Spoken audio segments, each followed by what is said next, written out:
Halo, perkenalkan, nama saya Gede Agus Novanda. Di sini saya akan mencoba untuk membuat tutorial bagaimana cara membuat akun di Google Earth Engine, serta bagaimana melakukan collecting data di Google Earth Engine.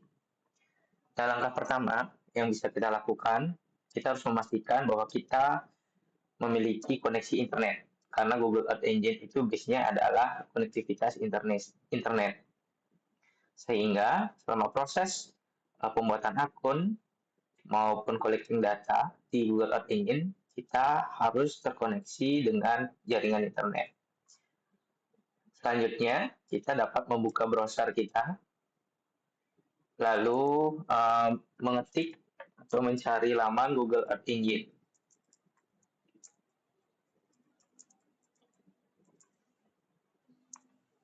Nah, kita klik yang paling atas saja.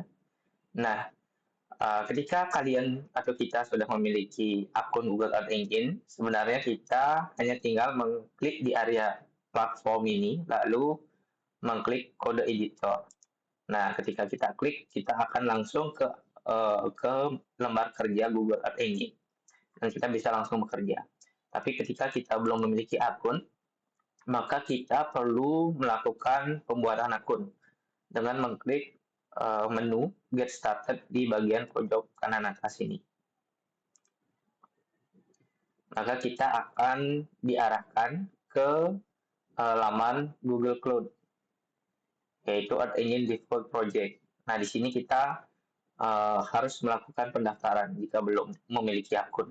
Nah, kebetulan saya sudah memiliki akun, namun saya belum memperbaharui terkait non-commercial access. Jadi terlihat di sini your non-commercial access has expired. Jadi kita perlu melakukan verifikasi ulang untuk proyek non-komersial kita, karena ini terkait dengan kuota waktu penggunaan data kita. Karena saya sempat menerima email seperti ini.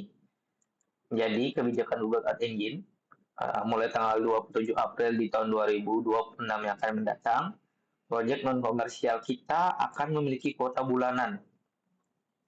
Jadi di sini ada kuota-kuotanya, misalnya ini tingkat komunitas, dia akan memiliki batas kuota bulanan itu 150 jam, ini untuk mahasiswa S1. Nah, kalau kita memilih ini, sebenarnya kita tidak perlu melakukan pembayaran. Eh, ada dua sebenarnya yang tidak perlu melakukan pembayaran, yaitu tingkat komunitas maupun tingkat kontributor. Cuman, ketika kita memilih tingkat kontributor, kita saat ini wajib memasukkan media pembayaran. Sejauh ini yang saya ketahui, media yang bisa digunakan itu adalah debit, kartu debit yang bisa digunakan. Nah, ketika kita memilih komunitas, kita tidak perlu melakukan pendaftaran atau pengisian metode pembayaran, karena ini akan digratiskan. Nah, kemungkinan di tingkat kontributor, apalagi mitra ini pasti berbayar. Tingkat kontributor ini belum berbayar, tapi akan disiapkan untuk pembayaran ketika kuota yang kita gunakan sudah melebihi 1.000 jam. Seperti itu. Nah, selanjutnya kita akan melakukan konfigurasi. Kita bisa melakukan verifikasi. Sebenarnya tahapan verifikasi dengan pembuatan akun baru itu hampir sama. Jadi kita tinggal pilih public or private academic karena kita statusnya mahasiswa.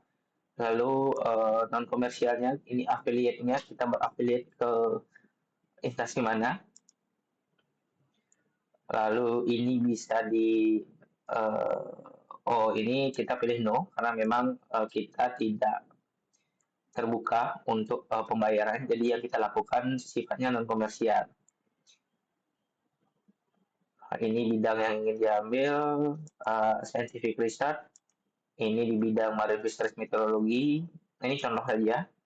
Terus misalnya cakupan studinya itu global atau regional itu dapat disesuaikan dengan kebutuhan.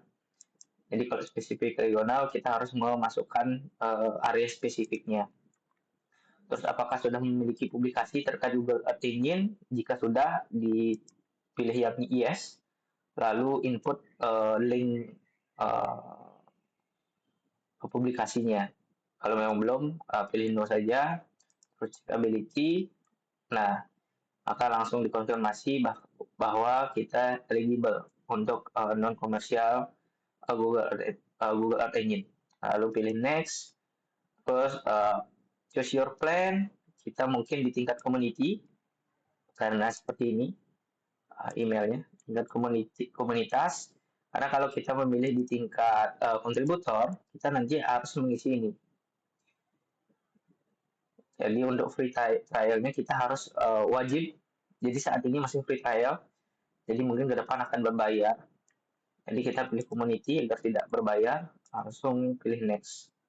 Ini terkait, ini sesuai dengan bidang yang akan kalian lakukan, misalnya di bidang adaptasi, terus di bidang ini fishing and fisheries, bisa next, ini tinggal di review, langsung di register. Maka ini sudah terregistrasi. Ini pembuatan akun pun hampir sama, seperti ini. Lalu selanjutnya, karena kita sudah terdaftar, kita bisa langsung buka katalog dari Google Earth untuk mencari, misalnya kita ingin mencari Citra Sentinel. Kita bisa buka cari di katalog Google Engine Landsat. Kita bisa klik. Nah, nanti bisa kita klik ini di Earth Engine Data Catalog. Nah, ini ada banyak data sebenarnya. Suhu permukaan, suhu laut, cuaca, atmosfer, dan lain sebagainya. Lalu kita pilih yang Landsat. Misalnya kita mau membuka atau mengolah data atau bergelut di bidang data pencitraan khusus untuk data Landsat 9 misalnya. Kita tinggal pilih Landsat 9, lalu mau pilih yang surface reflectan, top of atmosphere, atau raw image. Itu disesuaikan dengan kebutuhan. Jika Anda ingin membutuhkan data mentahan atau data primernya sebelum dilakukan aktivitas koreksi atmosfer dan lain sebagainya, bisa pilih raw image.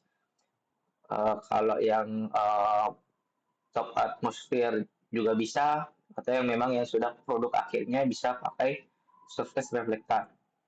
Nah, tier-tier ini menunjukkan tingkat kualitasnya juga, jadi bisa disesuaikan. Untuk keterangannya nanti Anda bisa baca di deskripsi dari masing-masing perbedaan, kelebihan dan kekurangan dari jenis-jenis data Landsat 9.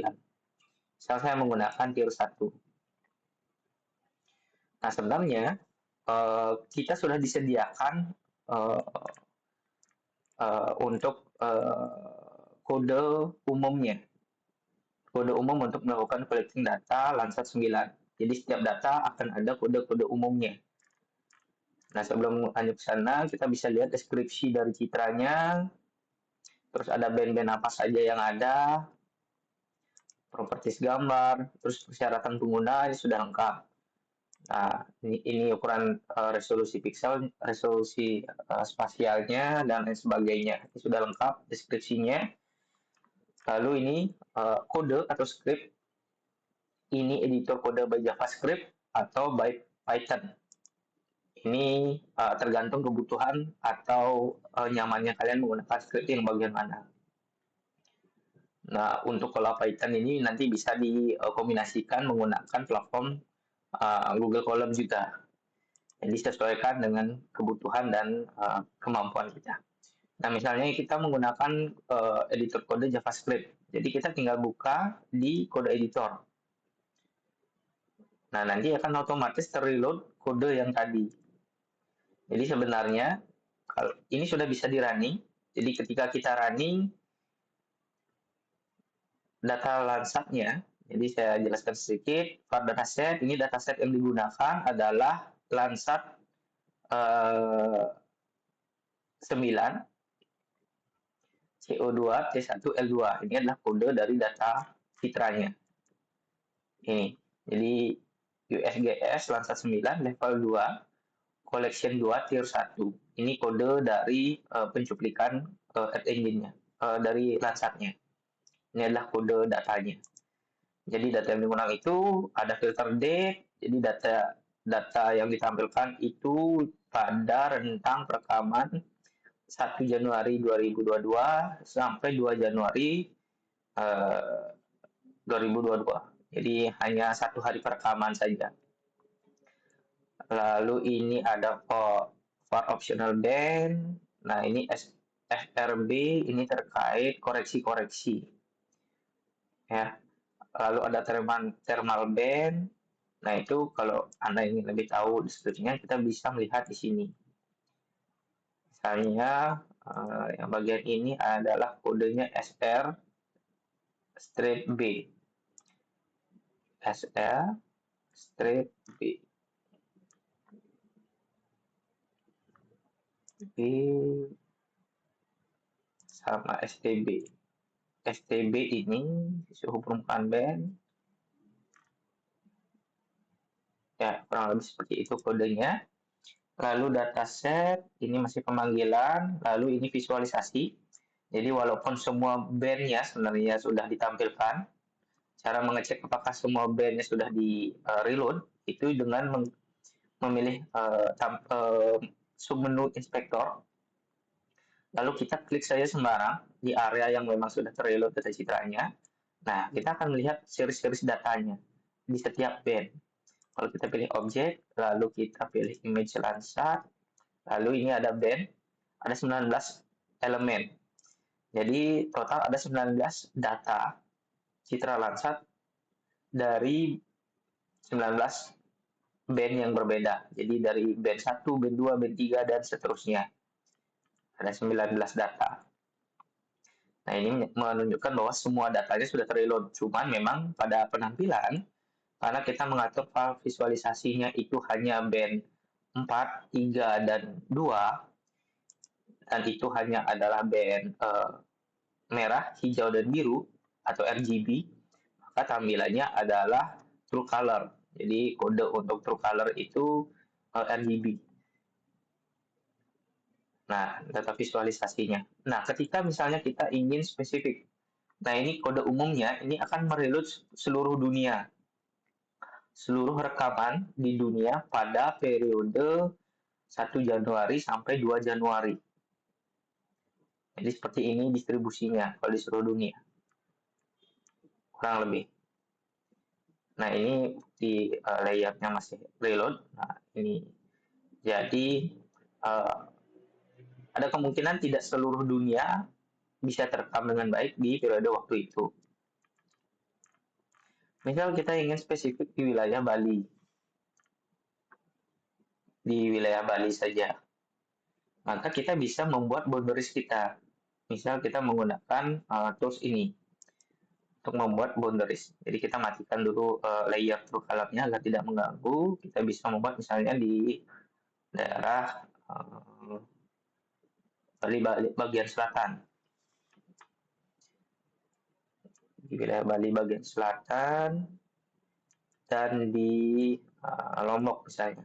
Kita buat dua tampilan atau dua area yang kita gunakan.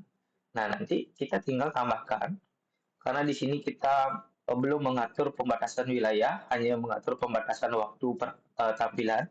Kita tinggal menambahkan dot filter bound. Filter bound dalam kurung kita pakai geometri yang sudah kita buat. Geometri. Jadi area kotak yang kita buat, dua area poligon yang kita buat, itu kita namai geometri secara default. Tapi kalau kita mau mengubah, kita bisa menggantinya di sini. Misalnya batas underscore kajian. Kita tinggal OK, maka ini akan otomatis berubah. Jadi nanti di filter bound kita harus menyesuaikan juga menjadi batas kajian.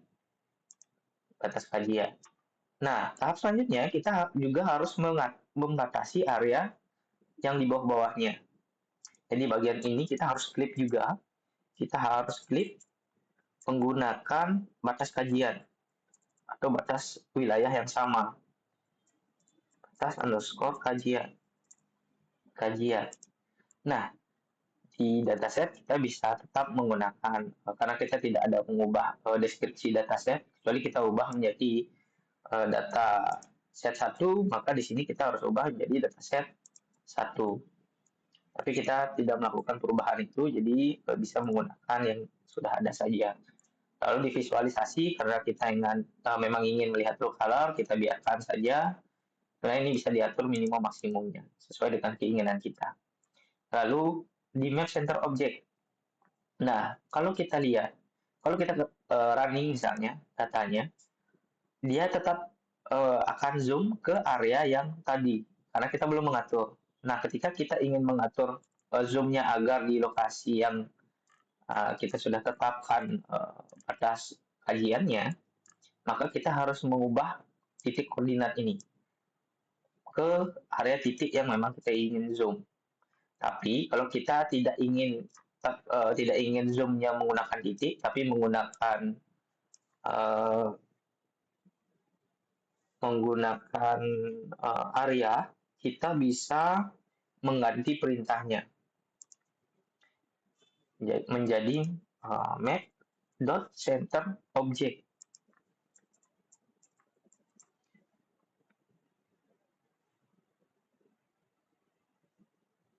Map center object. Oh, ini belum berwarna biru sih, centernya kecil. Nah, itu pentingnya kita berhati-hati dalam kode karena huruf besar maupun huruf kecil saja bisa sangat mempengaruhi proses atau terbaca tidaknya kode kita. Nah, ketika kita sudah mengganti perintah map center object, jadi kalau tadi itu adalah bukan objek tapi set. Jadi kalau map set center ini kita harus memasukkan titik koordinat. Tapi ketika sudah kita ubah menjadi center object, map.center object, maka yang kita masukkan adalah objek penelitiannya, yaitu batas kajian. Ini belum berwarna, jadi masih salah. Nah, ini artinya kita memerintahkan programnya untuk melakukan zoom in objek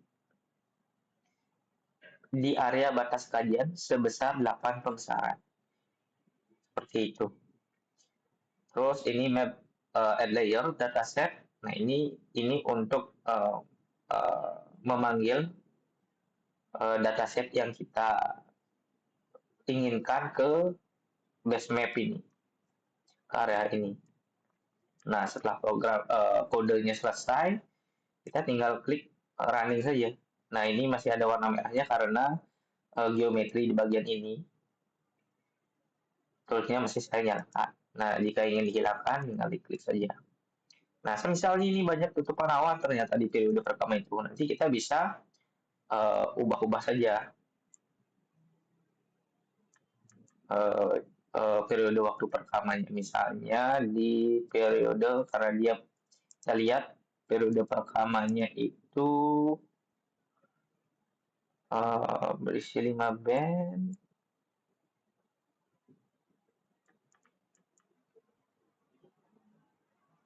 Interval kunjungannya 16 hari. Jadi, jika tanggal 1, mungkin kita masukkan di tanggal 16 dan 17. Kita coba. Apakah ada datanya? Ternyata tidak ada.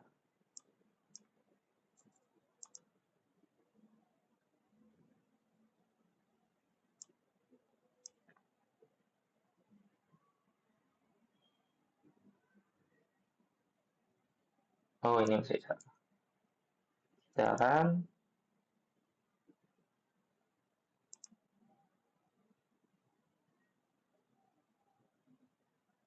Oke, ini salah. Ini masih belum 1. Ini 16. 1. 17.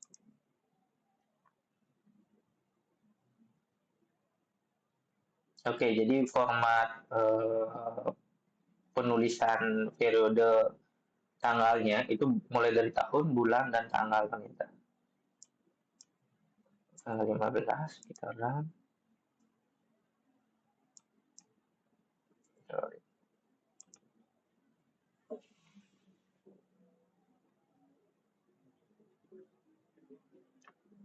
Oke, itu sistemnya kita harus mencoba-coba. Kalau kita masukkan mulai tanggal 1, apakah ada?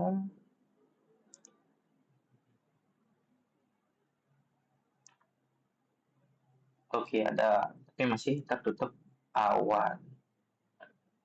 Karena memang beberapa band yang tampilkan. Kita coba selama 2 bulan.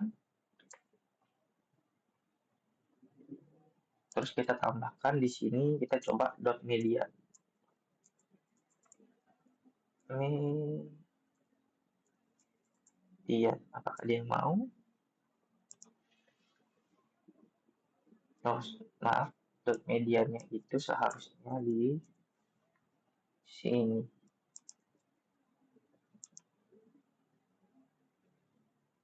Apakah tutupan hawanya lebih bagus? Ya, mungkin sedikit berubah di bagian ini. Mungkin selama beberapa bulan. Mungkin di periode 22 kita coba di bulan yang musim kemarau agar tutupan hawanya lebih rendah. Semisal di bulan 6 sampai bulan 9.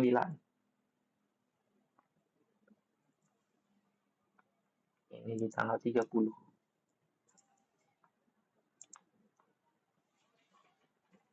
Nah, oke, tutupan hawanya sudah mulai lebih uh, berkurang. Tapi untuk mencari yang paling baik, memang kita harus mencoba-coba atau mencari-cari mana data perekaman yang memang paling bersih dari tutupan awan.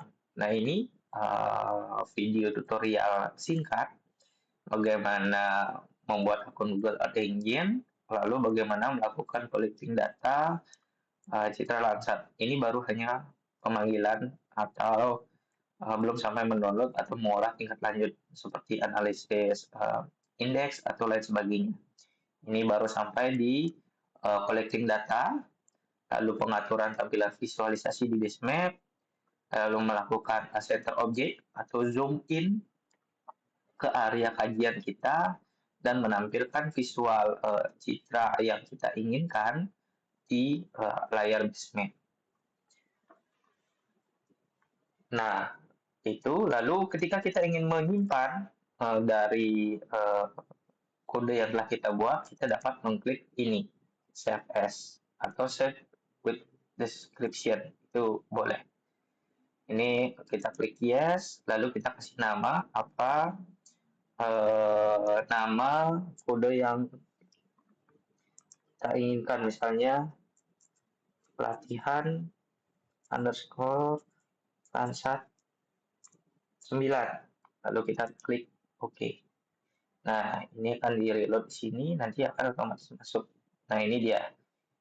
Ini dia sudah tersimpan di cloud computing kita.